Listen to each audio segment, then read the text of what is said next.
Oh, ghosts. They're spooky, they're scary, and they're frightening. But what about ghost-type Pokemon? A phenomenon started in Gen 1 with the mysterious and eerie atmosphere of Lavender Town. However, what are the ghosts without their stories and reasoning behind them? With so many fascinating creatures and stories, it's easy to get lost in the lore of everything. Here, I want to categorize and explain the stories and facts behind ghost-type Pokemon. From Moaning Myrtle in Harry Potter to Banquo from Macbeth, ghosts haunting and lingering is a common trope in our media. Ghosts can be vengeful, friendly, or just wandering around, which seems to be the theme of our first ghost Pokemon, Drifloon. Looking at Drifloon's name, it's a simple combination of drift and balloon, making its balloon-like inspiration more noticeable. According to Bulbapedia, Drifloon is described as, because of the way it floats aimlessly, and an old folktale calls it the signpost for wandering spirits. However, in some cases it's said Stories go that it grabs the hands of small children and drags them away to the afterlife. It dislikes having children. This, similar to Chinese folklore of the wandering spirit, said that they don't realize that they have passed on and wish to wander where they have died. With something wholesome, however, always comes with something a bit more sinister. The Gen 1 Pokemon Gengar is one of the better examples of this, its name being short for doppelganger, the strange phenomenon of seeing an apparition/double of someone who could be living or dead. In some cultures, it's said that if you see your own doppelganger, it means death is soon to come your way. This connection is drawn even further with Gengar's entry. A Gengar is close by if you feel a sudden chill. It may be trying to lay a curse on you. Should you feel attacked by a sudden chill, it is evidence of an approaching Gengar. There is no escaping it. Give up.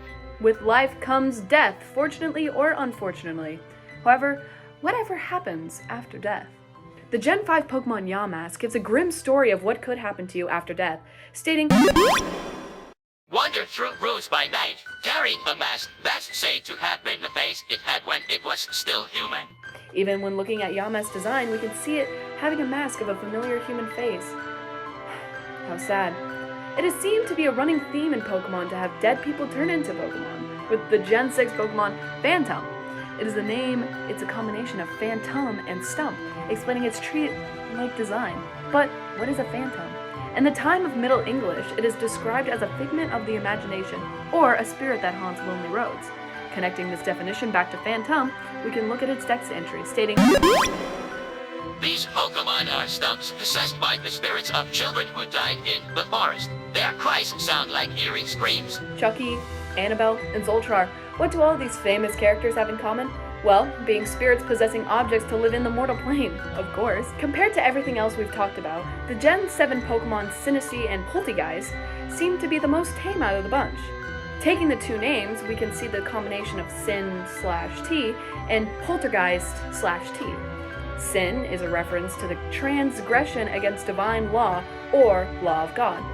Poltergeist talks about the type of a ghost or spirit that is responsible for physical disturbances, such as loud noises and objects being moved or destroyed. A common example of this media is the classic horror movie Poltergeist. Even Sinistea and Poltergeist entries describe it as the soul of someone who died alone possessed some leftover teeth. One of the most infamous examples of a Pokemon possessing an object is the Gen 3 Pokemon Bayonet. Its design being the inspiration of a kid's doll.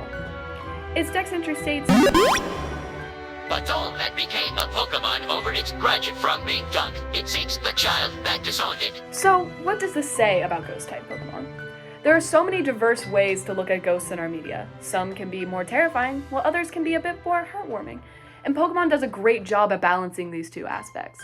Lots of this comes from real-world mythology/folklore, which shows the inspiration of human culture and how it creates powerful storytelling. Ghost Pokemon aren't just gameplay creatures for our entertainment, but a way to connect with our captive imaginations. I've been Alex Cunningham, and this is why ghost-type Pokemon are silly little billies. Anyways, go Mavs!